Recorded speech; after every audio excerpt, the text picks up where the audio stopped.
Va ora in onda Zoom, il drive time in mezzo ai fatti con Antonino Danna.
Qui Parlamento.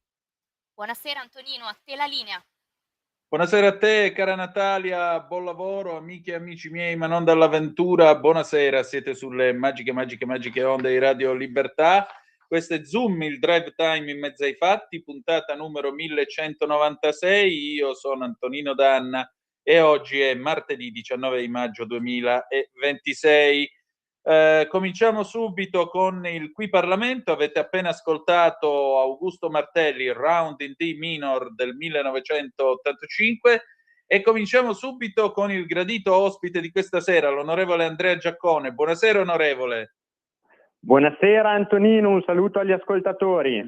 Grazie e ben trovato. Allora onorevole, lei è reduce da una molto interessante presentazione di un progetto che si chiama Stop Psicotabù qui alla sala stampa della Camera dei Deputati in Roma, anche perché questo è un paese nel quale sta drammaticamente crescendo il consumo di ansiolitici e psicofarmaci in Italia. Cosa succede, onorevole?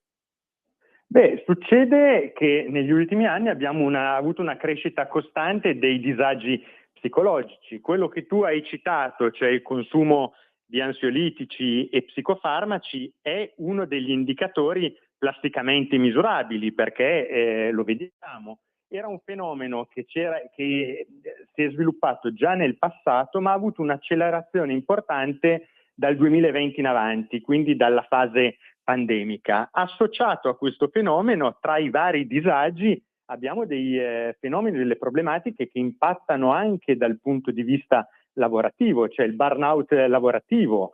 Sono situazioni che impattano sul benessere, sul lavoro, sulla produttività, e hanno effetti negativi importanti sia sulla sfera personale che in termini di danno economico. Basta che pensiamo che c'è un aumento delle assenze per malattia per queste problematiche, un aumento delle denunce per disturbi psichici lavoro correlati, e quindi è sicuramente una tematica importante da affrontare. Questa associazione ha promosso un progetto veramente interessante e diciamo che siamo stati felici di ospitarli alla Camera per la conferenza stampa.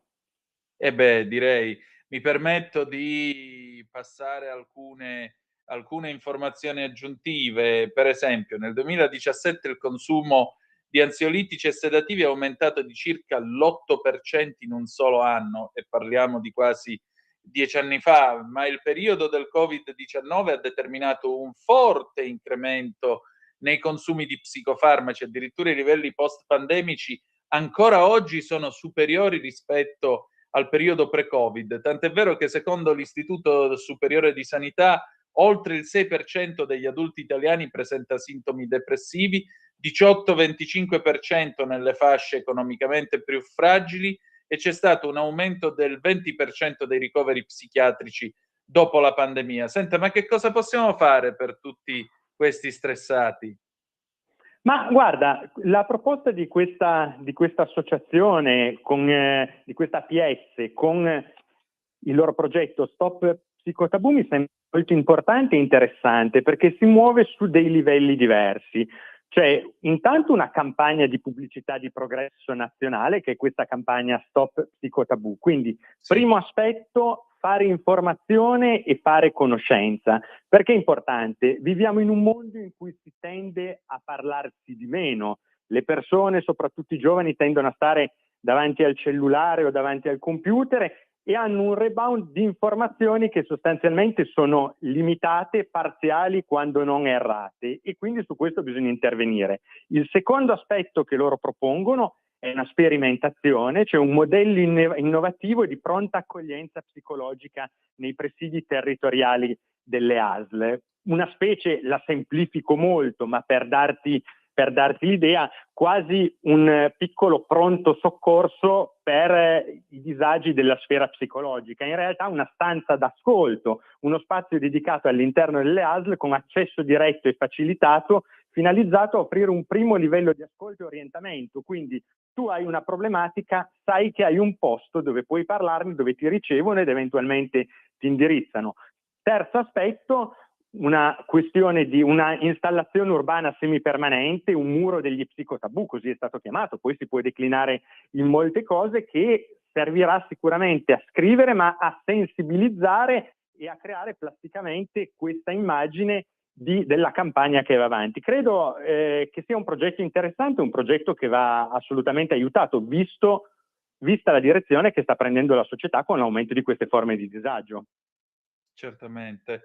Onorevole, quali saranno ora i suoi prossimi impegni? Ma i prossimi impegni su questa campagna ho promesso di seguirla, non ci limitiamo sicuramente alla presentazione alla Camera. Mi sono interfacciato già anche con la senatrice Elena Murelli, che si occupa sia di lavoro, come mi occupo io in Commissione Lavoro, sia della parte sanitaria sociale, che si è messa assolutamente ed è assolutamente interessata. I prossimi impegni dal punto di vista parlamentare saranno la conversione del nuovo decreto lavoro che è all'esame della Camera. Abbiamo terminato la presentazione degli emendamenti lunedì e sicuramente sarà un lavoro corposo dove cercheremo di portare a casa molte delle proposte della Lega. Molto bene. Allora, onorevole, io la voglio ringraziare come sempre, al piacere di risentirci presto. Assolutamente, grazie e grazie a tutti. Molto bene, sigla. Qui Parlamento. Benissimo, le 18:28 in questo momento. Io direi che possiamo approfittarne per mandare in onda Diritto e rovescio dell'implacabile Pierluigi Magnaschi, a seguire pubblicità e poi Ivano Fossati con La crisi del 1979 e poi dopo arriva lui, implacabile come sempre, Claudio Borghi Aquilini. A tra poco. Le guerre, anche se le si percepisce come se fossero tutte uguali, hanno cambiato obiettivi, struttura, finalità e mezzi. Una cosa però le sta accompagnando nella loro evoluzione. Man mano che passa il tempo, le principali vittime dei conflitti sono infatti paradossalmente diventati sempre più i civili e sempre meno i soldati. Nella prima guerra mondiale, infatti, le vittime furono per l'80% militari e per il 20% civili. Nella seconda guerra mondiale le vittime civili erano salite al 55% e i militari erano scesi al 45%. Nelle guerre contemporanee, vedi la striscia di Gaza ad esempio, i civili colpiti sono diventati l'85% e il 15% soltanto sono militari. Si può quindi dire che le vittime più numerose nelle guerre contemporanee siano civili e sempre meno coloro che le fanno, cioè i militari. Pertanto, se vuoi rischiare meno nelle guerre contemporanee, ti conviene farle da militare che subirle da civile.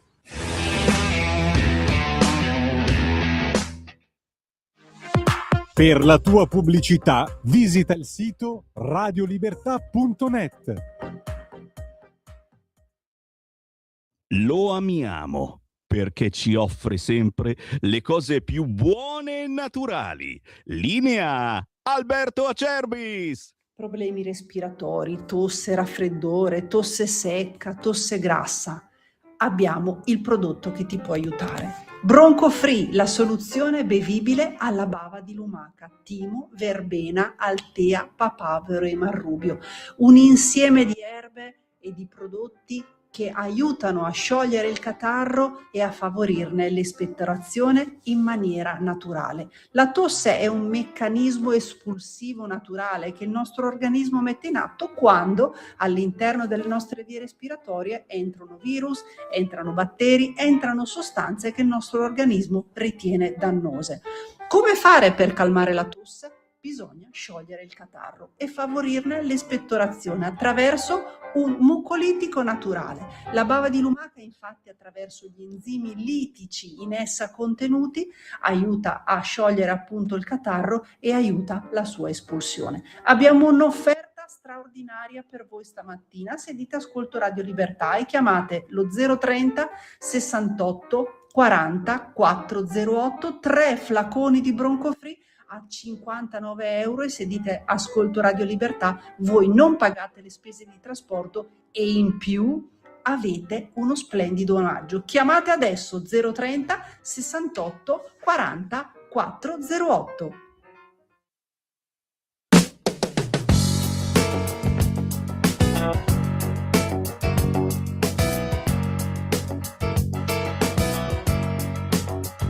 Non esco di casa, ah no e no, fuori c'è la crisi, c'è la crisi e per Natale cosa mi regalerò? Alla stazione di servizio si dice che manco già da non esco di casa, no, fuori c'è la crisi. La crisi ci aspetta giù al portone, studia dove andiamo. La crisi ci segue come un granchio e non ci molla più. Al supermercato, alla cassiera, ho già da un po' chiedere di me. Io no, non esco di casa, no, fuori c'è la crisi. Avevo un bel figlio e un bel televisore, mangiati dalla crisi. Se continua per Natale cosa mi regalerò? Oh mamma, io sto bene e non telefonare più. Va tutto bene, più che bene, oh, solo c'è la crisi. Va tutto bene, più che bene, solo un po' di crisi.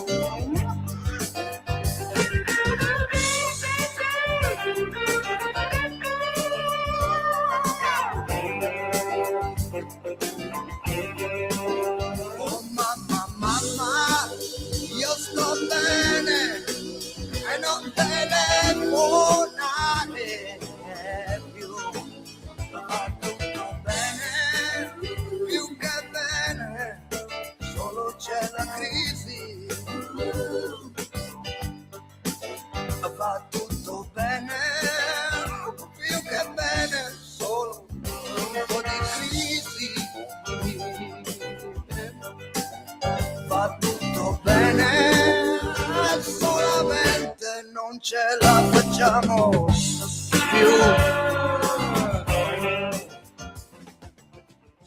Di nuovo a te la linea, Antonino.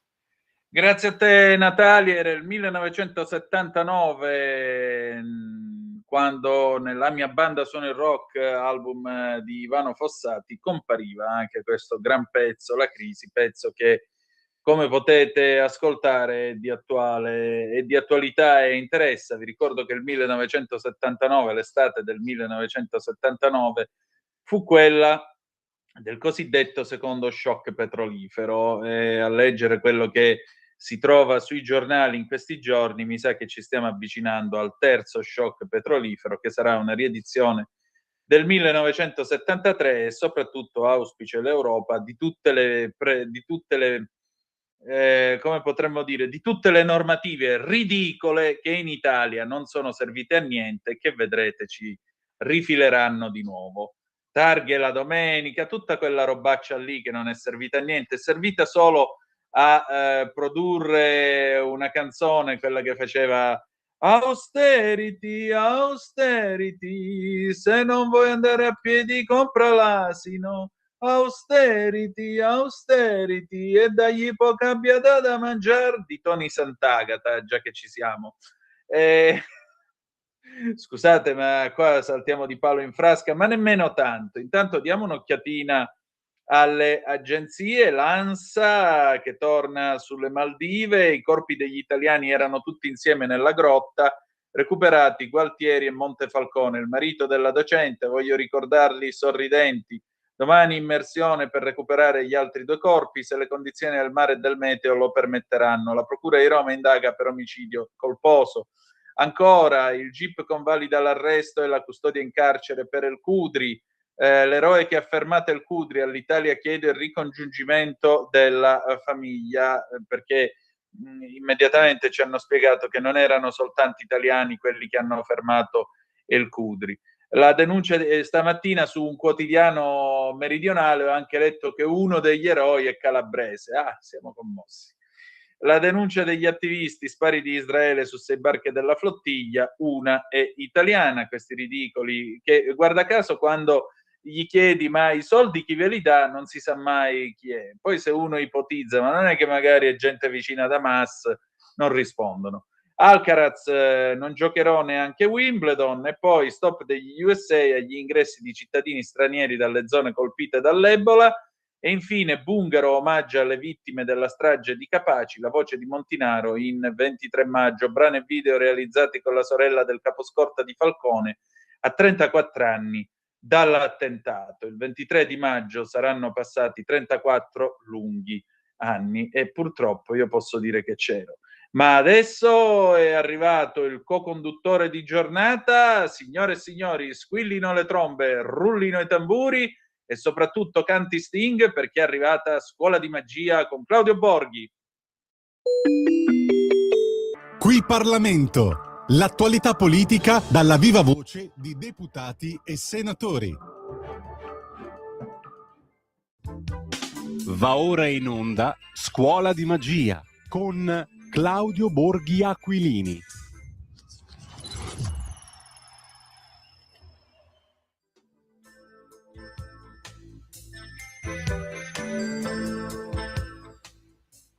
Buonasera, a voi la linea. Grazie Natalia, alle 18:39 minuti e 6 secondi, 0292947222 se volete partecipare alla lezione di stasera della Scuola di Magia, oppure 340-670-9659 se volete intervenire attraverso la Zap o il WhatsApp. Vi ricordo ancora una volta le regole del Fight Club. Primo, polemiche sulle idee, non sulle persone. Secondo, per quanto possibile, evitate il turpiloquio, ma su questo, insomma, siamo un po' più laici. Senatore, buonasera e ben trovato. Ma buonasera a tutti. E allora, stasera qual è il trucco? Beh, allora, il trucco vero, anche se ovviamente tutti qua discutono della strage, perché attenzione, piccole questioni che però sono sostanziali. Qualcuno dice tentata strage, no?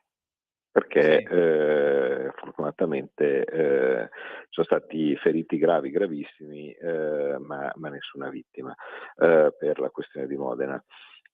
No, non è così, cioè vale a dire per il diritto penale italiano l'intento di uccidere un gran numero di persone con un qualche mezzo, no, che sia qualsiasi, insomma, atto a compiere questo proposito, è strage, indipendentemente dal fatto che poi sia riuscito o meno. Cioè, paradossalmente uno potrebbe anche dire metto della dinamite sotto un edificio pieno di persone e poi la faccio saltare, e poi dopo che questo ha schiacciato il bottone della dinamite non funziona perché magari ci sono i fili staccati o cose di questo tipo. Anche in questo caso stiamo parlando di strage, per cui è ovvio che tutti stanno parlando dei fatti di Modena.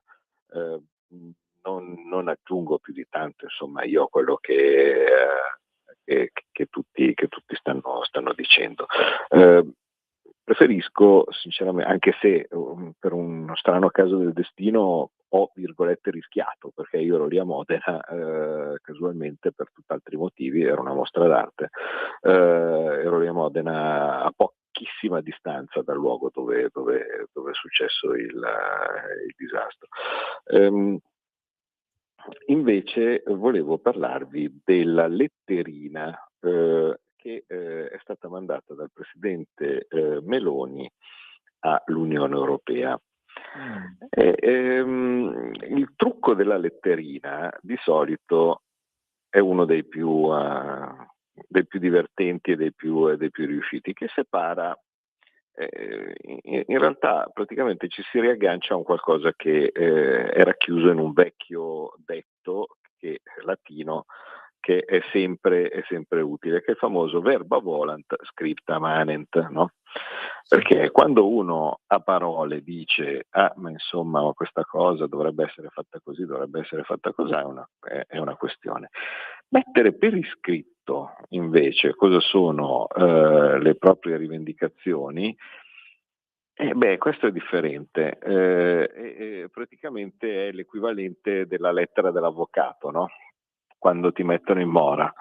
Allora a quel punto non è che si può più fare finta di niente, perché è arrivata una comunicazione ufficiale e a quel punto bisogna dare una risposta. E questa letterina mandata dal Presidente, perché mi piace in modo particolare? Perché era quella che chiedevamo noi e che in un modo o nell'altro all'inizio non vedeva così tanto convinti i nostri alleati.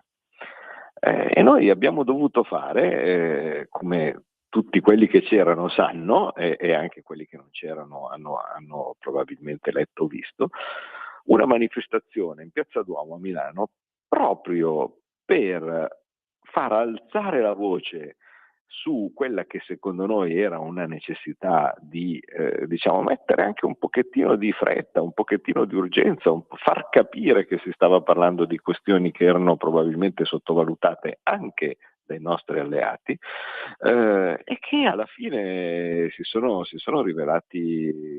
rivelata tale.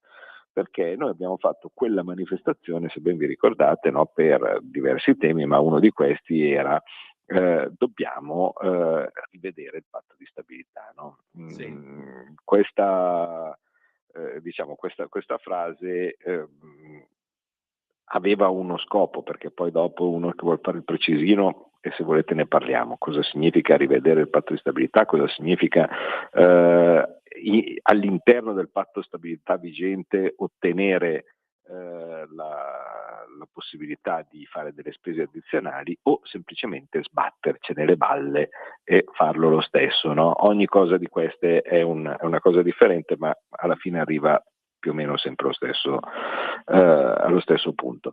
Quello che noi chiedevamo molto semplicemente era avere la possibilità di poter impiegare del denaro per sostenere l'economia e nello specifico sostenere l'impatto che dalla crisi energetica derivante da tanti fattori, ma dalla doppia guerra, diciamo, Ucraina-Russia e Golfo Persico, con conseguente chiusura dell'ormai famoso Stretto di Hormuz e similari, comunque sono tutte questioni che vanno a riverberarsi sul mercato dell'energia e questa cosa porta a un serio problema sia per le famiglie che si trovano a dover pagare delle bollette molto più alte rispetto a quello che sarebbe il normale e sia per le imprese che si trovano a dover sostenere delle spese di energia molto alte, ma in certi casi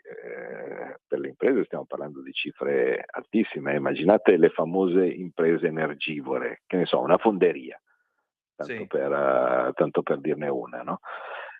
Ma se io per far funzionare la mia fonderia spendo, e quindi con il gas oppure con l'elettricità, se ho forni elettrici, comunque se io spendo delle cifre che sono molto superiori rispetto a quelle spese da alcuni miei competitor, rischio di andare fuori mercato. Se vado fuori mercato rischio di dover licenziare la gente e in ultima analisi forse di chiudere. È per questo motivo che non si può aspettare che un problema energetico si trasformi in recessione, cioè la recessione poi significa appunto l'impresa che chiude e se poi ci si sveglia dopo, no? Come chiede invece l'Unione Europea di solito, no? Che dice prima vediamo la recessione poi ci pensiamo, è come dire prima aspettiamo che il paziente muoia e poi vediamo se è possibile rianimarlo, no? Cioè ma solo un cretino può ragionare, o l'Unione Europea, queste due categorie di persone possono ragionare in questo modo. Tu devi riuscire a intervenire prima che il danno si compie. Per cui noi avevamo chiesto a gran voce, come chi era in Piazza del Duomo si ricorda, che questa istanza venisse valutata. E alla fine è andato così, in un modo o nell'altro, come tante altre volte, ahimè, è successo nella storia, quello che era la nostra posizione, la nostra idea, diventa patrimonio comune. Attenzione, anche questa cosa, io so che c'è tanta gente a cui la politica non piace, no? Che dicono, non so, pure magari pensando a questo o quel battitore libero, hai visto come gliela cantate, no? E cose di questo tipo, mentre invece, sì, ma cantare in solitaria non serve assolutamente a nulla. La politica e la bellezza della politica sta nel fatto che è possibile tentare di convincere la maggioranza delle persone, quindi anche altre forze politiche, a fare quello che tu pensi che sia giusto fare e nel qual caso si fanno le cose, altrimenti per cantarle va bene anche quello che sta al famoso Speaker's Corner a Londra, cioè uno che c'è un punto nel parco dove uno può anche mettersi giù la cassetta di frutta, si mette in piedi la cassetta di frutta e parla, no? Alla gente che passa e lì è consentito che lo faccia. Cambia qualcosa? No, non cambia niente. Parla, nel senso fa comizi, no? fa proclami. Quella che è più difficile è quello che invece racchiude l'essenza stessa della politica, sta nel riuscire a convincere gli altri. E insomma qui a questo punto siamo arrivati al dunque, perché una volta che la lettera è stata mandata, a questo punto l'Unione Europea può fare solo due cose: può dire sì, ci avete ragione, e nel qual caso la parte aggiuntiva che si può spendere non viene considerata all'interno delle spese che fanno parte del patto di stabilità e così via, oppure può dire no, secondo noi non state abbastanza male per poter chiedere questo stato d'eccezione, quindi attaccatevi. In tutti e due questi casi però io non ho dubbi che si arriverà allo stesso punto di arrivo, che è molto semplicemente il famoso scostamento di bilancio, dove in ogni caso le cifre che servono per calmierare l'impatto della crisi energetica verranno stanziate e verranno impiegate. Anche qui utilizziamolo per capire bene come funzionano, no, queste cose. Le spese, questo per carità ne abbiamo parlato tante volte, però è sempre opportuno ripeterlo, così almeno anche chi ci segue da casa capisce come funziona, no, questa macchina così complessa ma affascinante che è lo Stato.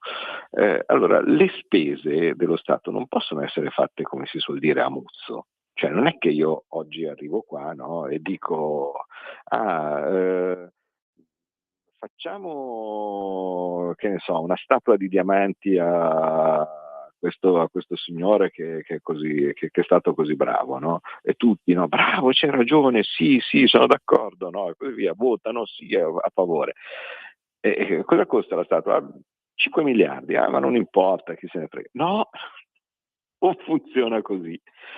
Le spese e le capacità di spese sia dei ministeri sia per le singole cose vengono decise con la legge di bilancio, quella famosa cosa che a fine anno ci si chiude in commissione bilancio e poi alla fine si fanno tutte queste corse per riuscire ad approvarla prima di fine anno in modo tale da evitare il famoso esercizio provvisorio, no? Ecco, quella legge lì perché è così importante? Perché mette, come dire, a budget tutte le spese che si pensa che lo Stato debba affrontare nel corso dell'anno. Se per caso le cose non vanno come si pensava, cosa che succede tutto sommato abbastanza spesso, è possibile fare degli spostamenti. Quindi io avevo messo, che ne so, 10 euro per la spesa A e 10 euro per la spesa B, mi rendo conto che la spesa A in realtà mi impiega meno soldi di quanti ne avevo preventivato, e diciamo che ne impiega 5, viceversa mi rendo conto che la spesa B, perché sono aumentati i costi dell'energia o similari, aumenta rispetto a quello che avevo preventivato e diventa 15, allora a quel punto io posso togliere 5 dalla previsione di spesa per A, le metto alla previsione di spesa per B e tutto a posto, cioè la spesa totale non cambia. Se invece le spese sono aggiuntive rispetto a quelle che io avevo previsto, perché ci sono degli eventi particolari, eccezionali, no? Che intervengono nel corso dell'anno, e quindi io, anche raschiando il fondo del barile, cioè togliendo da una parte, mettendo dall'altra e così via, non riesco a ricavare le cifre necessarie per la previsione di spesa che mi serve sulla base di quello che io credo che sia giusto che debba essere speso, allora a quel punto devo chiedere uno scostamento di bilancio, devo chiedere praticamente una piccola riscrittura, no, del bilancio, in modo tale da aggiungere questa spesa che inizialmente non era prevista. Conseguenze? Nessuna, cioè semplicemente il deficit, invece di essere previsto a, che ne so, il 3,1%, se si decide di spendere, non lo so, supponiamo 10 miliardi, no? Quindi un 0,4%, 0,3-0,4%, no? rispetto al primo, il deficit verrà messo, invece che a 3,1 verrà messo a 3,4. Cambia qualcosa? No, niente, cambiano semplicemente i numeri su delle tabelle, però lo Stato ha più denari da mettere in circolo per le sue spese, in questo caso per aiutare le bollette e per prorogare il taglio delle accise. E fin qui, insomma, mi verrebbe da dire abbastanza facile, no? Cioè, c'è un controllo del Parlamento, quindi non è che la gente si può svegliare, un ministero oppure una commissione parlamentare si possono svegliare la mattina e dire facciamo questa spesa, non lo diciamo niente a nessuno, no? C'è un controllo del Parlamento quando si chiede lo scostamento di bilancio, ma è un'operazione assolutamente normale, normalissima. Per intendersi, ai tempi del Covid, quando si faceva quella cretinata di chiudere tutti in casa, però è evidente che il lockdown comportava delle spese enormi. perché tutte le persone che erano chiuse forzatamente in casa e quindi non potevano effettuare il loro lavoro andavano in qualche maniera ristorate, perché non è che io ti posso chiudere in casa e ciao amici come prima, no? Se tu hai un ristorante, se tu hai un albergo. Allora vi ricordate come veniva fatto, no? Per il Covid si prendeva cos'era il ricavo dell'anno precedente e una percentuale di questi ricavi dell'anno precedente veniva riconosciuta sotto il termine di ristori, se non mi ricordo male, e dall'altra parte si consentiva allo Stato di prendere la parte di personale che ovviamente pagata dalle aziende, ma non stava lavorando perché era obbligata a stare a casa, e metterla in cassa integrazione. Quindi in un modo o nell'altro pagata, diciamo così, invece che dall'azienda, dallo Stato. Queste cose costano, ovviamente, e non erano a bilancio all'inizio quando la legge di bilancio era stata fatta nel dicembre 2019, no? Perché ovviamente nessuno all'epoca pensava. L'Unione Europea aveva sospeso la legge di stabilità dicendo non c'è più questo controllo tale per cui non potete spendere di qui, non potete spendere per niente, perché appunto siamo in emergenza, fate vobis. Il risultato quindi che cos'era? Che indipendentemente dall'ok o meno dall'Unione Europea, che a quel punto non serviva più, no? Perché il patto di stabilità era sospeso, ogni volta che si voleva presentare quindi un pacchetto di spese aggiuntive per pagare i ristori o similari, a quel punto si faceva il famoso decreto aiuti 1, decreto aiuti 2, decreto aiuti 3, no? E così via. Sì. Si andava in Parlamento, si chiedeva l'autorizzazione a fare uno scostamento di bilancio e si andava a botte di 50 miliardi in certi casi, e a quel punto questi denari venivano semplicemente messi in circolazione e hanno aiutato a superare ovviamente un momento molto molto complicato. È esattamente quello che dovremmo fare adesso. L'unica differenza è che qui c'è l'Unione Europea in mezzo alle balle, perché non è sospeso il patto di stabilità e allora loro ti dicono ma tu non potresti. Allora, quello che noi stiamo cercando di far capire anche ai nostri alleati, e fortunatamente mi verrebbe da dire, vista la lettera, credo che l'abbiano capito, è che noi in questo momento siamo già in procedura di infrazione. Non perché siamo stati imprudenti, anzi, secondo me siamo stati super prudenti con le nostre spese, i conti e similari. Semplicemente perché quando, sempre a causa del Covid, a causa delle spese legate al Covid, non ultimo anche ovviamente le famose spese per il famoso super bonus, eravamo andati oltre il famigerato 3%. E quindi, dato che eravamo oltre il famigerato 3% come spese rispetto al PIL, eravamo andati in procedura di inflazione con mezza Europa, no? Perché più o meno tutti erano esattamente nelle stesse condizioni. E quindi, essendo che non è che noi siamo già in procedura di inflazione, il peggio che possa capitare è che non ci usciamo presto come si pensava di fare, ci usciremo dopo.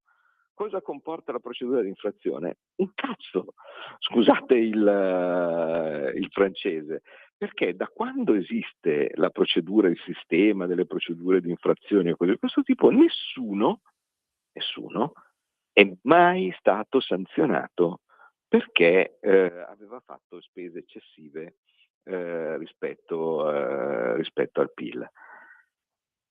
Nessuno.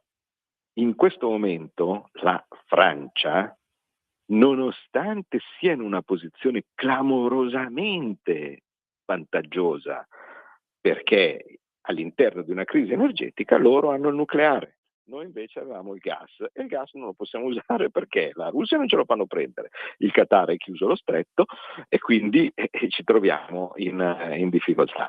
Ecco, nonostante questo, la Francia ha un deficit su PIL del 5,1%. Noi invece abbiamo del 3,1, praticamente loro spendono rispetto a noi 60 miliardi in più rispetto a quello che noi al momento stiamo spendendo, senza avere i problemi della crisi energetica. E quindi io mi verrebbe a dire, la voglio vedere con i miei occhi che in una situazione del genere, con la Francia che fa il 5% di deficit, arriva qualche fenomeno di questi euroburocrati col suo ditino grasso, no? E dice no, voi Italia non va bene, non potete, allora guardate, se voi invece di fare il 3,1 fate il 3,3 mentre la Francia fa il 5, no? Allora vi faccio la sanzione. Caro il mio Antonino, io vorrei vivere per vedere quel momento, perché sarebbe forse con gli angeli che si aprono nel cielo e scendono giù, no, con le loro bianche ali, il momento in cui qualcuno si sveglia. Perché se io dovessi vedere una cosa del genere, a quel punto non credo che ci sarebbe lezione migliore per far capire quanto stupido sia in questo momento il sistema delle regole dell'Unione Europea, dove a seconda di come si sveglia uno decide che tu sì, tu no, allora tu Ungheria, allora non c'è un presidente che non mi piace, allora ti tengo via i soldi che ti spettano, adesso c'è un altro che mi piace, allora glieli do, allora tu Francia, beh no, perché se la Francia tu puoi fare il 5, invece tu Italia no, perché mi stai sulle balle, tu allora non puoi fare il 3, il 3-4. Capite che, insomma, immaginate il povero Sinner, no? Lui si mette lì a giocare bene, però a un certo punto va in finale con il francese e gli si dice che lui deve stare dentro con la palla, deve stare dentro nelle righe del campo, quell'altro può anche sbordare di un metrino, no? E tanto anche se lo fa gli dà il punto. Ma la gente dice, ma mi state pigliando per il culo, cioè cos'è? Io vengo qua a vedere una partita di tennis con uno che può anche tirare fuori e va bene lo stesso, mentre invece quell'altro deve stare dentro le righe. E perché io devo perdere tempo a guardare una buffonata del genere? Ecco, questa è la rappresentazione plastica di quello che succederebbe se l'Europa ci dicesse di no. Allora, nel qual caso, essendo che la rappresentazione è questa, quello che la Lega suggerirà, e adesso poi ti lascio un momento per il tuo bellissimo jingle che so che ti piace, quello... E che c'è anche Lisetta, senatore. E che c'è anche Lisetta che aspetta. Quindi... vedi, è proprio quello, allora bene. Il risultato quindi sarà che noi semplicemente ce ne sbattiamo le balle e che faremo il nostro deficit, quello che dobbiamo fare, aggiuntivo, e qualcun altro avrà imparato qualcosa. Se invece, come può essere, cederanno quelli dell'Europa e dicono spendete pure, tutto bene quel che finite bene, e noi spenderemo quello che bisognerà spendere per salvare le persone. Quindi in ogni caso si andrà a finire lì. Eccellente, 10 secondi di pausa e torniamo tra poco. Stai ascoltando Radio Libertà, la tua voce libera, senza filtri né censure, la tua radio. Di nuovo a voi la linea. Grazie Natalia, niente, Lisetta ha messo giù, quindi noi procediamo con la nostra Scuola di Magia alle 19:04. Il senatore Claudio Borghi Aquilini, Antonino Danna al microfono con voi, il telefono è 029294 7222 se volete intervenire. Se no, se ci volete scrivere qualche WhatsApp 340 670 9659. Senatore, allora Ermanno ci scrive una cosa un po' polemica, devo dire. Buonasera Antonino, leggo che anche la Ravetto, che aveva una trasmissione in radio, ha abbandonato la nave. La vedo male, ci sarà un fuggi generale. Se la Lega non torna al nord e torna autonomista e secessionista, non per finta sparirà definitivamente dal panorama politico. Mi scusi, ma perché bisogna vederla così male in questo partito? Quante volte è stata data per morta la Lega nei suoi quanti anni siamo ormai? È iniziato cos'è? 88, 89? Il partito fondato nell'84, anzi prima ancora il 79 è l'idea di Bossi, quindi sono quasi 50 anni. Le prime idee di Bossi, no, ma dicevo la Lega Nord. Vabbè, comunque... 87, le elezioni dell'87. Esatto, perfetto.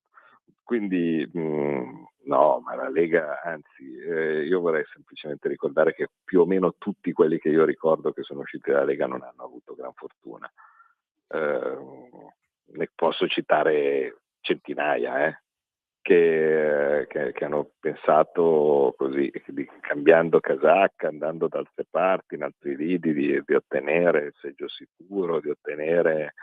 non sono andati molto bene, questo neanche nelle regioni e da altre parti. Sì, c'è qualche caso isolato, ma anche quelli che in qualche maniera sono riusciti forse a avere ancora qualche anno di incarico o di vita politica, in realtà poi contano poco come incarichi o particolare così carriera. Appunto non è chi va chi viene, queste ne abbiamo viste tante. Il punto è condividere determinate idee nello specifico, quindi diciamo non perdo i sonni per l'abbandono di Laura Raveppo per due modi, per due motivazioni. Il primo, perché appunto chi se ne va dal mio punto di vista sempre torto. Il secondo è che non era esattamente allineata alle mie idee, ecco, mettiamola così, no? Cioè stiamo parlando di una persona che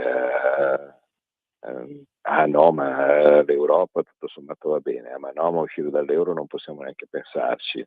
Ma io forse per me vaccinerei anche le maniglie delle porte. Capite bene, insomma, che non era esattamente allineata. Poi noi ovviamente insomma, se siamo un partito accogliente, ecco, però non è che potevo, diciamo, allinearla fra i miei fedelissimi, ecco, mettiamola così. Quindi buona fortuna, non capisco che cosa abbia a che fare con Vannacci, se devo essere sincero. Infatti non so se loro hanno capito bene, insomma, come la pensa costei, ma insomma lo capiranno. Senatore, abbiamo 3 telefonate in linea, se vuole le prendiamo. Sì. Pronto, chi è là? Sono Lisetta, buonasera a tutti e due. Ben trovata. Ciao Lisetta, allora, scusa se sempre di spesa prima, che voglio parlare, c'entri o non c'entri comunque. La spesa in Lombardia costa sempre di più, cioè ogni settimana ci ripetono che l'inflazione rallenta, ma basta fare la spesa per capire che non è così. Allora i prezzi continuano a salire e chi vive di stipendio o pensione deve limare prima gli sfizi e poi il necessario. Il punto è che qualcuno ci guadagna, secondo me. I prezzi continuano a salire con una rapidità che raramente trova spiegazioni, dico io, convincenti. Il peso del caro vita finisce sempre sulle stesse spalle, famiglie, piccoli negozi, artigiani che non possono scaricare nulla su nessuno. Il caro vita non è un destino, è il risultato di scelte precise. Vi saluto e buona serata a tutti e due. Grazie. Altra telefonata, pronto, chi è là? Ciao, Alberto del Veneto, saluto il Ciao. grandissimo senatore, che cerco anche di sostenere lui e Lega con quello che posso, ma andiamo avanti. Allora, la domanda è molto semplice. Io seguo Claudio Borghi e Alberto Bagnai in particolare da tanti anni. Mi hanno fatto ragionare su tante cose che io da ingegnere, diciamo, capivo poco.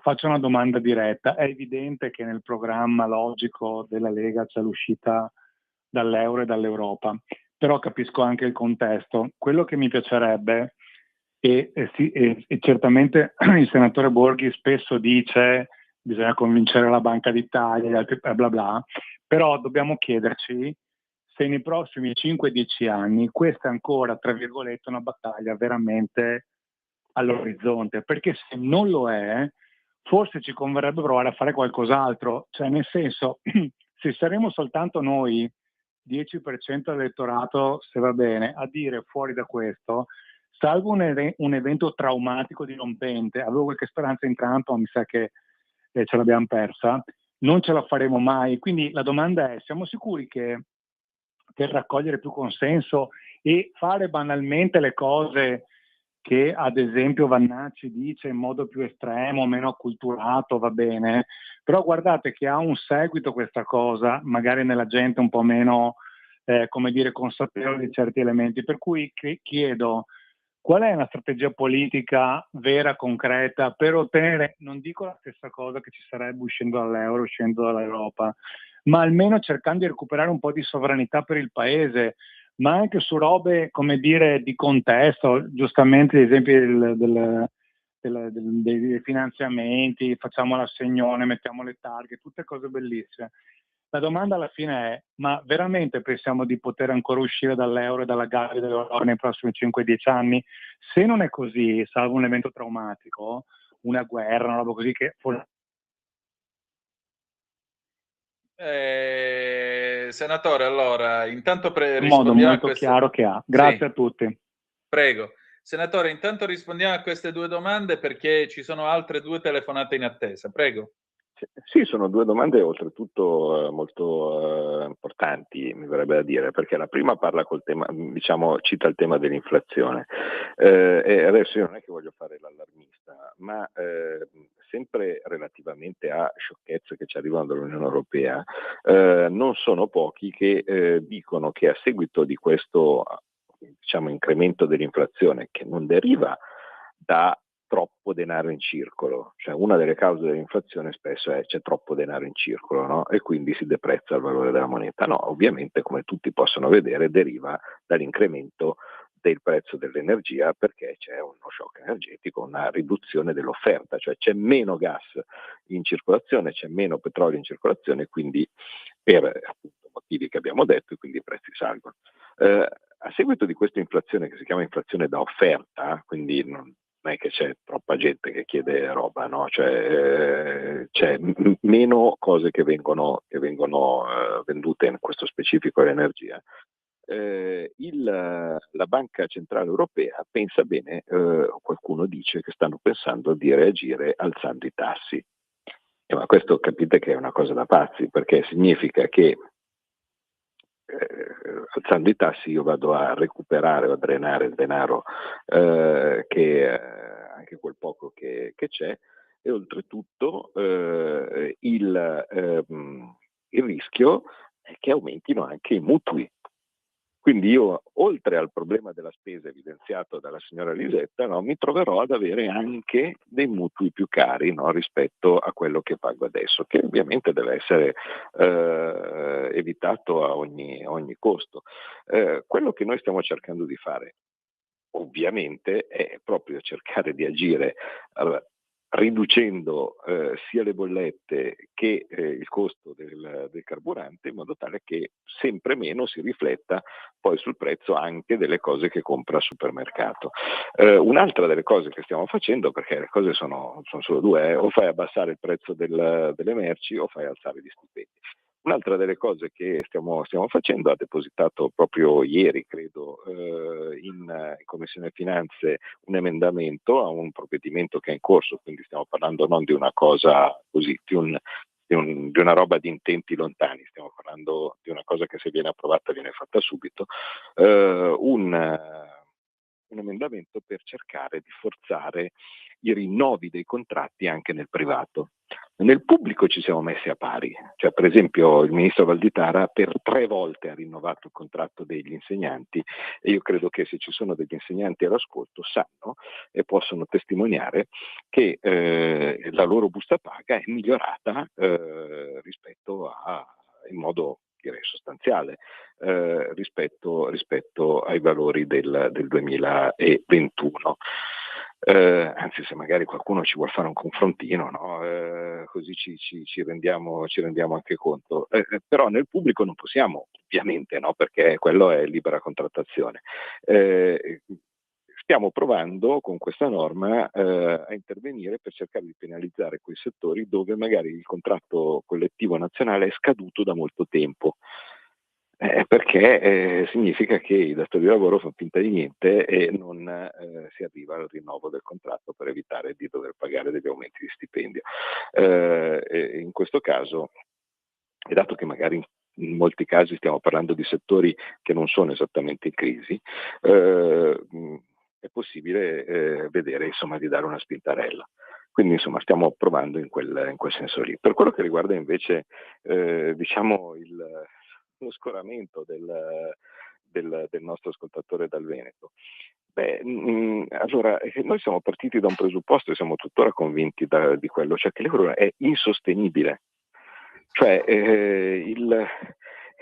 lo sfilacciamento che si sta avendo in questo momento, no, in Unione Europea, dove questo contrasto fra chi non vuol pagare, chi vuole più soldi, chi non può mettere in circolo denaro, le inflazioni che diventano asimmetriche, queste asimmetrie di impatto dove a un certo punto hai la Francia che è avvantaggiata, l'Italia che è svantaggiata, no, e così via, che non possono essere compensate con gli strumenti normali dello spostamento del cambio, prima o poi lo devono distruggere l'euro, quindi io non ho nessun dubbio che l'euro venga distrutto e quindi questo indipendentemente dal fatto se possa essere unilaterale o se si convinceranno gli altri. Se il nostro ascoltatore sa, io non ho mai parlato di facilità di un evento unilaterale, cioè l'unilaterale puoi farlo solo se sei con le spalle al muro. Guardate Londra quanto ci ha messo per fare la Brexit pur avendo la sua moneta, quindi non ha dovuto fare nessun cambio di moneta, no? Ci ha messo 6 anni. Quindi stiamo parlando di processi che non sono semplici, ma prima o poi ci si arriva e bisogna essere per quanto possibili preparati a questo evento. Non è possibile dal mio punto di vista dire cose false per cercare di dire vabbè allora spostiamoci da un'altra parte e facciamo e diciamo. Ma se la gente si beve le cose facili di chi non deve fare nessun tipo di compromesso e quindi può dire quello che vuole, cioè può dire che quando arriverà lui ti darà la boccia d'oro a chiunque, se hai fatto bravo ti dà anche il lingotto. Ma questo è normale. No, non devi fare niente, puoi sparare quello che vuoi. Con quali esperti economici Vannacci si mette a poter realizzare quello che dice di poter fare? Con chi? Con la Ravetto? Con Ziello?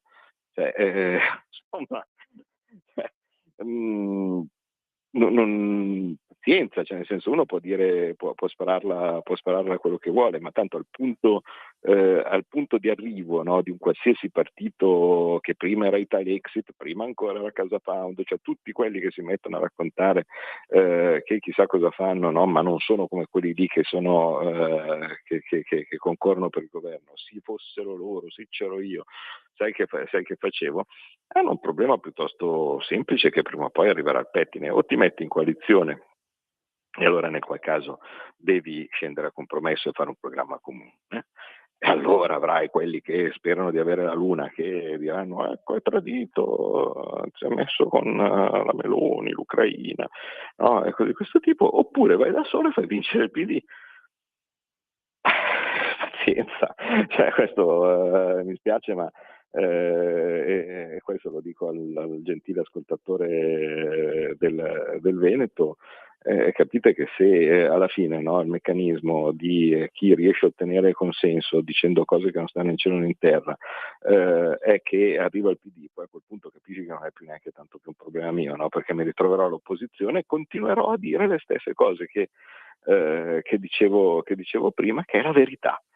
Cioè qui a Scuola di Magia l'obiettivo è far vedere cosa sono i trucchi, no? Perché la magia appunto non esiste, e far vedere cosa sono i trucchi per capire come in realtà funziona. Ecco, questo continuerò a fare, cioè io poche cose vi devo, ma non bugie. Cioè io tutti gli spazi di sovranità possibili li prendo, tutti gli spazi per riuscire a fare parte della preparazione a quando arriverà l'inevitabile situazione del salto dell'euro, lo faccio. Vedi per esempio cosa di cui abbiamo parlato tante volte, vale a dire per esempio il mettere in sicurezza le riserve auree, no? Certo. Il fatto con la legge di bilancio di quest'anno. E io continuo a lavorare così e non posso fare molto altro. Se per caso qualcuno mi dà un'idea per riuscire a farlo meglio, io sono più che felice. Se qualcuno riuscisse a farlo meglio di me, io qua felicissimo, me ne sto sul mio lago di Como, arriva quello fenomeno che mi porta fuori dall'euro, vado lì, gli do tanti di quei bacini che non si rende conto. Io credo di aver accumulato in questo momento tanti anni di lavoro e di esperienza, e quindi credo di capire più o meno cosa si possa fare date le condizioni esistenti. Quello che vi devo è sincerità, questo tutto qui, insomma, voi da me avrete la verità sempre. Senta, altre 2 telefonate, pronto, chi è là? Pronto, tocca a me? Sì. Grazie, buona Padania, Roby Bergamo. Un grande saluto al professor Claudio Borghi. Vorrei chiederle delle cose burocratiche, tipo a che punto siamo con l'autonomia delle regioni e quando inizieremo a costruire il ponte. Però l'attualità è prevalente. A proposito dell'attentato, a giugno, il 16 giugno, saranno 10 anni che il nostro Gianluca Buonanno ha fatto quello stranissimo incidente mortale qui al nord. Io mi ricordo bene che poco tempo prima lui andò in Libia per vedere cosa veramente stesse succedendo. Poi scampò ad una bomba all'aeroporto a Bruxelles e poi venne a morire qui in uno stranissimo, ripeto, incidente. Io so che dagli anni 60 esiste una tecnica di manipolazione mentale che si chiama MK Ultra e riescono a manipolare le menti di persone molto fragili, come colui che ha fatto l'attentato. Io non sapevo che lei fosse a Modena, però so che poco tempo fa lei andò in Libia a farsi un bel giro per il bene dell'Italia. E chi va a vedere la Libia, diciamo che ha molti nemici. Non vorrei collegare la cosa, non vorrei che fosse un messaggio mafioso di potenze. No, credo di no, non sono così comunque la ringrazio per l'affetto che mi rivolge, diciamo, raccomandandomi, leggo fra le righe, di stare attento, ecco, no? mettiamola così. La questione del povero Gianluca, sì, secondo me è sempre stata in modo molto superficiale, cioè vabbè, un incidente, come tante altre volte, cioè, avete visto, non so, come per esempio nel caso del povero David Rossi, no, suicidio, via, basta, poi dopo si scopre che magari le cose non sono andate così. Io non credo sinceramente di essere a rischio, anche perché insomma le mie idee ormai sono state dette in tutti i sassi, se mi fanno fuori si rendono semplicemente più forti, per cui credo di essere abbastanza sicuro, ecco, mettiamola così. E per quello che riguarda invece quando le cose che lei chiama burocratiche, quando si inizia con l'autonomia, ovviamente è un processo che è stato molto lungo, ma non siamo mai stati così vicini, cioè cioè si stanno veramente limando le piccole cose per le prime parti di competenze che verranno assegnate secondo l'autonomia differenziata. E quando si inizia a costruire il ponte avete visto cosa è stato, no? Cioè praticamente tutto il sistema che si è messo in traverso, la Corte dei Conti e così via. A questo punto si è deciso di procedere per decreto, e quindi io credo sinceramente che tra pochissimo si avranno gli inizi. È in corso la registrazione della chiamata. Che è successo? Oddio mio. Senatore, No, sa io che... non credo di registrare. No, nemmeno io. Mi sa che è qualche manipolazione mentale. Abbiamo un'altra telefonata. Pronto, chi è là? No, al momento nessuno, Antonino. Ah, nessuno. Perfetto, ok. Vi salutiamo che io devo rientrare per benissimo. votare. Senatore, allora, grazie, buon lavoro. Stasera che ora si fa? Boh, ma no, siamo in fase di chiusura. Poi Meno sono male, solo dai. due mozioni perché questa settimana i lavori sono oggettivamente ridotti perché col fatto che ci sono le elezioni amministrative e ricordatevi di andare a votare sempre e possibilmente di votare Lega o le liste civiche dove ci sono i militanti Lega. Se avete un comune che va al voto, come per esempio, primo che mi viene in mente, Lecco, o Arezzo, o Pistoia, insomma, adesso qui non vorrei che È arrivata arrivasse... un'ultima telefonata, senatore. Ah, ok. Pronto? Pronto? Là, Nicolò, ciao. Pronto, ciao Torino, sei sempre grande. Sono contento di poter parlare con Borghi. E dico, Borghi, è stata fatta una manifestazione il 18 aprile bellissima, enorme, grandissima. Tutti carichi siamo, guarda, per portare avanti le battaglie della Lega, guarda, pace, sicurezza, lavoro. Noi dobbiamo proseguire tutte le iniziative che stiamo portando avanti, te lo dico, sei Lega, bisogna avere il coraggio in questi momenti. Un'altra cosa ti dico, ricordati che le battaglie della Lega servono per cambiare sto paese, renderlo migliore, aiutare le famiglie, le imprese e cambiare anche l'Europa. Noi siamo la Lega che 850 anni fa ha vinto contro l'imperatore Barbarossa. Ricordati, abbiamo cambiato l'Europa allora, capisci? Perché quei comuni uniti siamo riusciti a rinnovare l'Europa e lì è cominciato la storia dell'Occidente, perché poi tutto è cambiato con la civiltà dei comuni. Questa è la Lega e vai avanti sempre con te e con Salvini, senza paura, innalza i cuori! Grandissimo! Bene, con questa iniezione di entusiasmo vi saluto e rientro a votare. Grazie, sempre senza paura. Grazie. Sigla, che poi abbiamo un'altra telefonata. Avete ascoltato Scuola di Magia.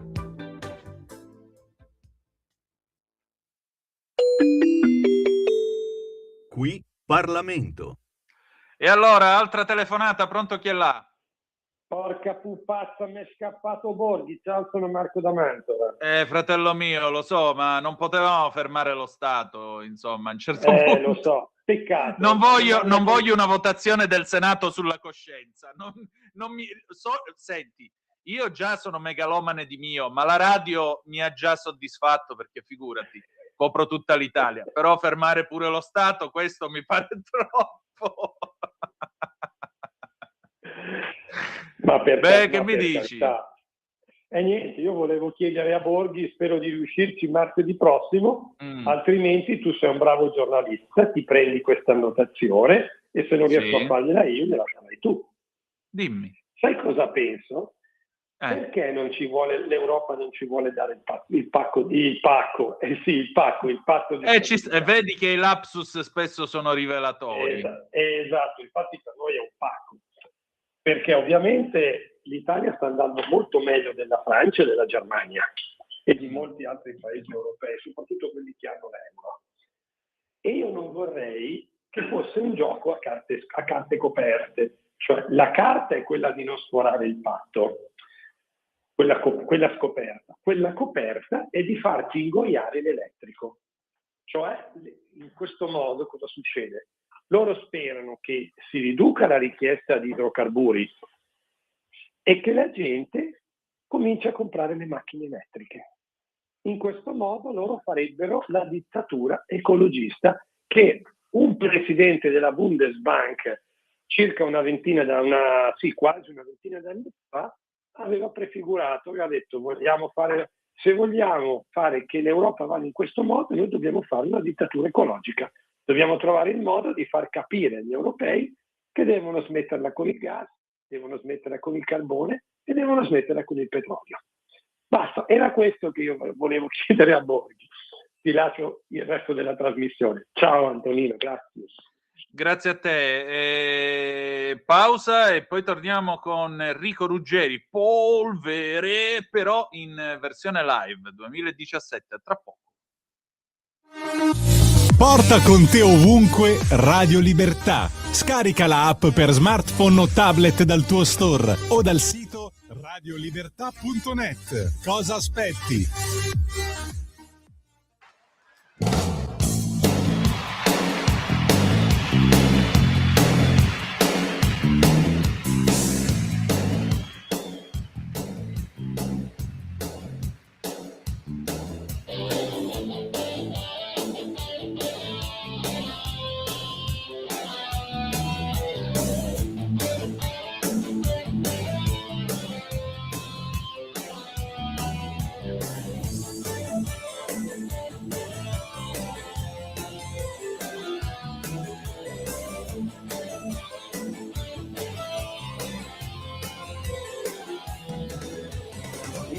Americano e sfioro il tavolo con una mano, pomeriggio strano e un desiderio che è fuggito lontano, polvere, gran confusione, un grigio salone, in quale direzione io caccerò la polvere dai miei pensieri e quanti misteri coi pochi poteri che la mia condizione mi dà.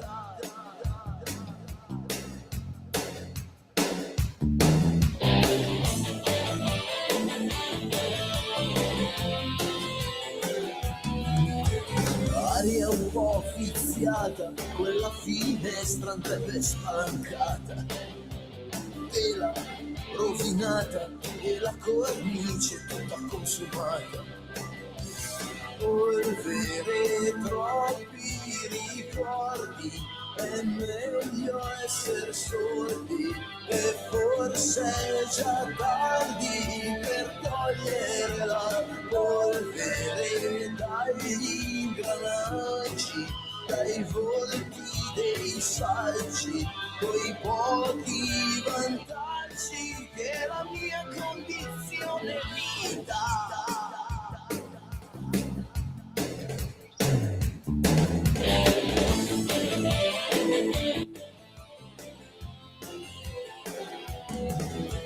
Non mi cercare, che non mi riconoscerai.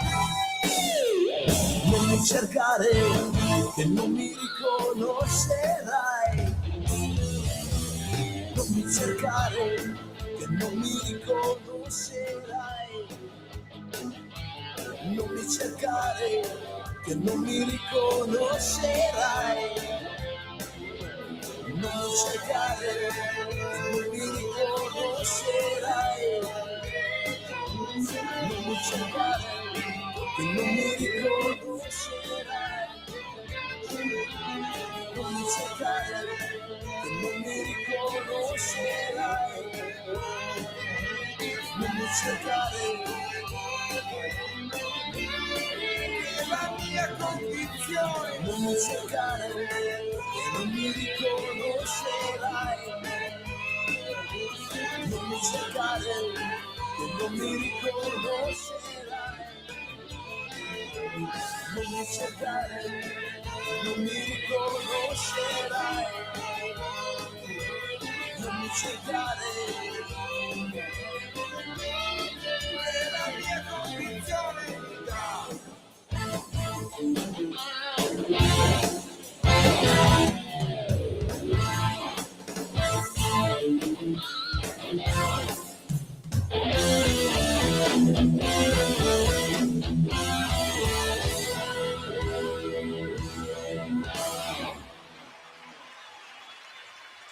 Grazie!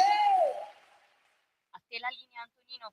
Immenso Enrico Ruggeri, e che gli devi dire? Polvere, signore e signori, citata tra l'altro nella Follia della donna part 1 di Eli e le storie tese dall'album, aspetta, non era Crack Crack Crack Crack che fa tanto ridere Natalia, ma è l'altro, quello dopo, che mo non mi ricordo più qual era.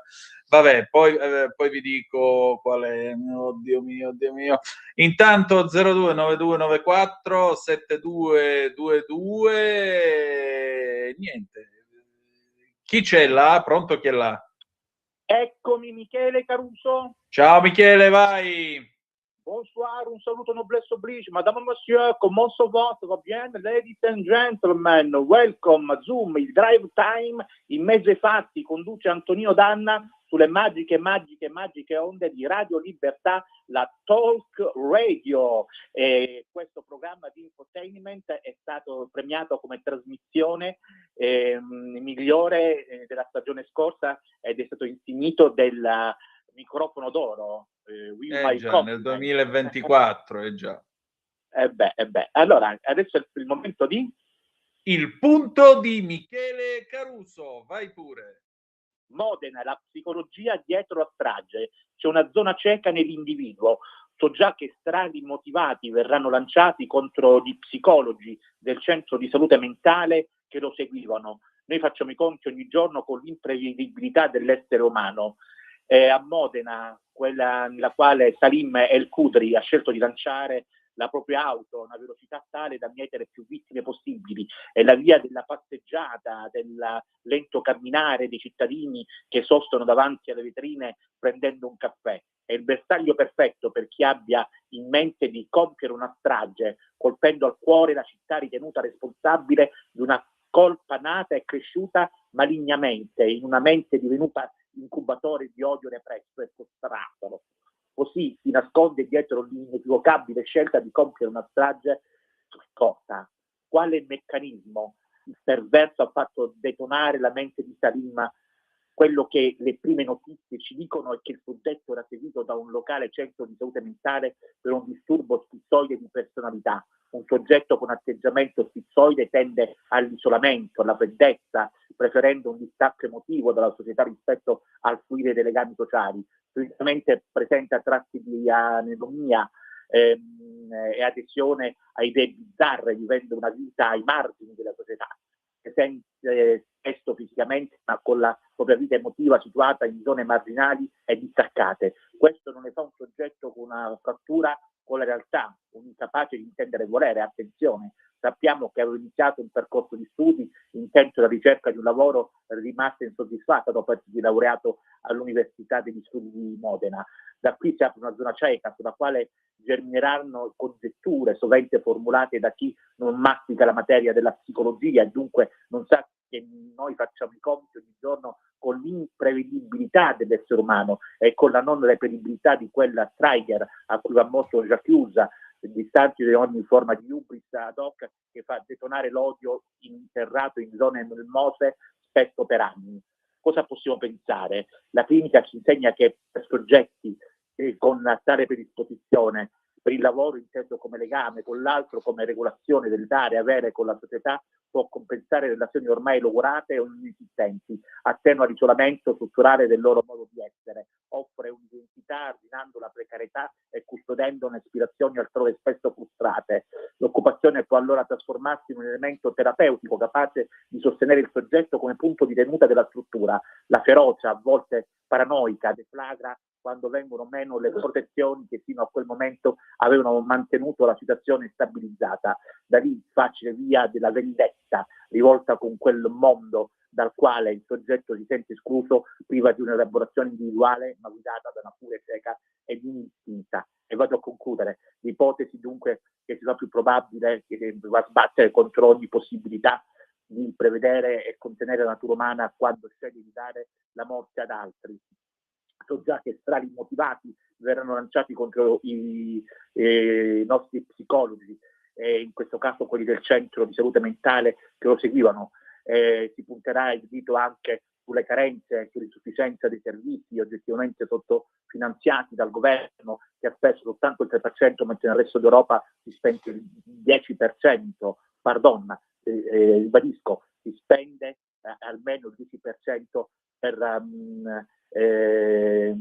finanziare i servizi sanitari, il tutto nel disperato tentativo di delegare a qualcuno, a qualcosa, il compito di proteggere il corpo sociale da ciò che di più violento e imprevedibile esiste, la natura umana. E allora io direi che l'esecutivo Meloni di centrodestra, essendo il suo partito Fratelli d'Italia di certo non moderato, nell'ala più estremista della Lega, si è soffiato sul fuoco di questo disagio mentale, quella parte estremista, xenofoba e razzista ha le sue colpe. Da Michele Caruso, grazie e buona serata.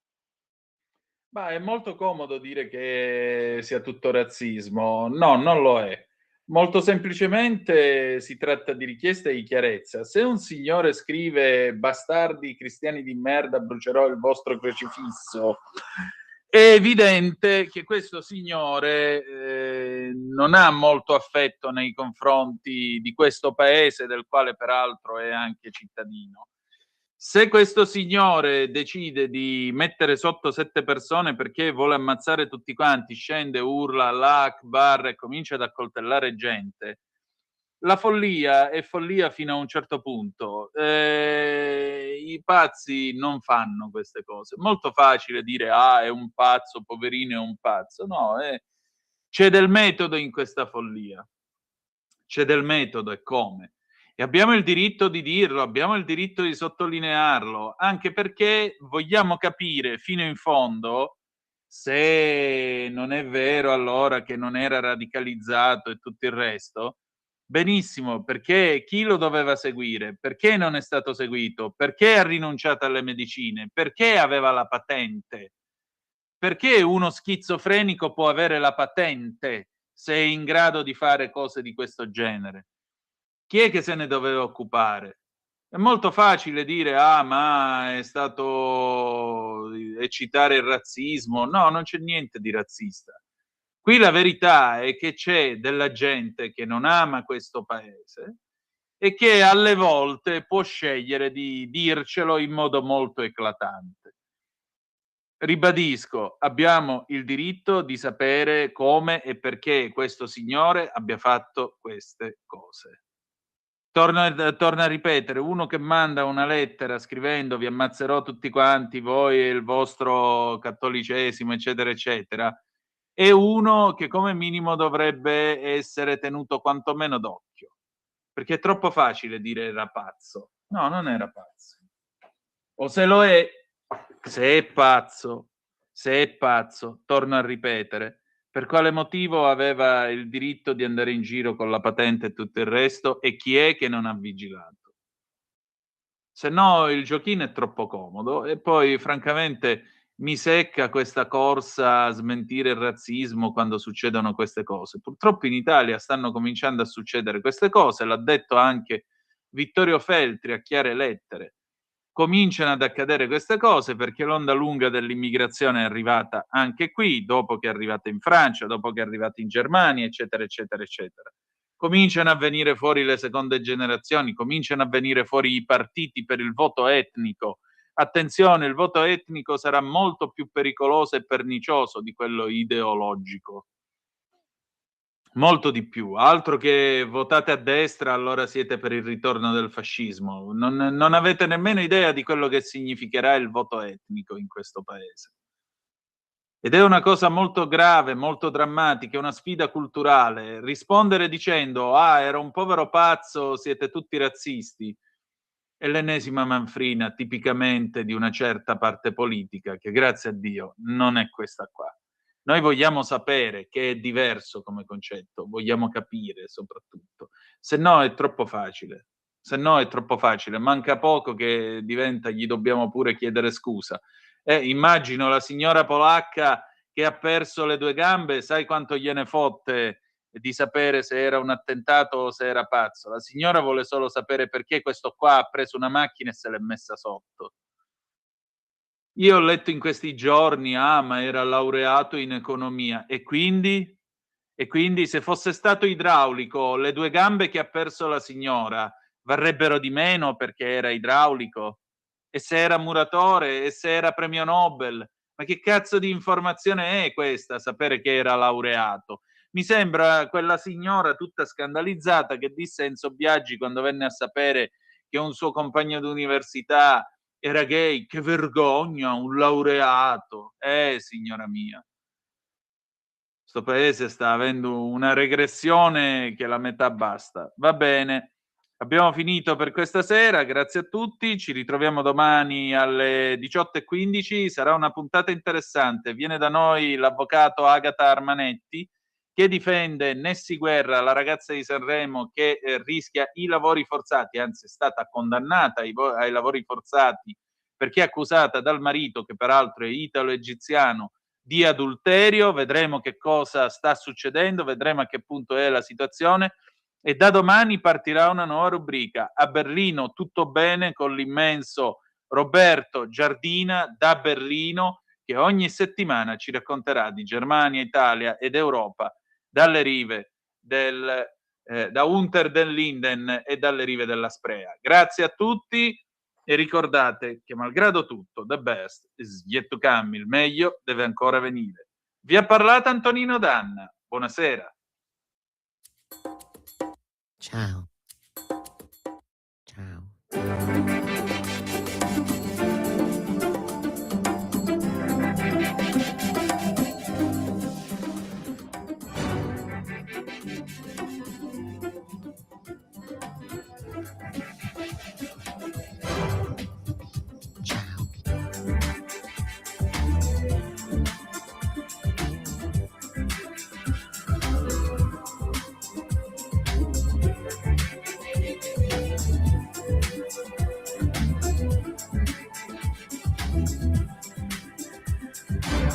C'è stato come un lampo lì, proprio in mezzo al cielo.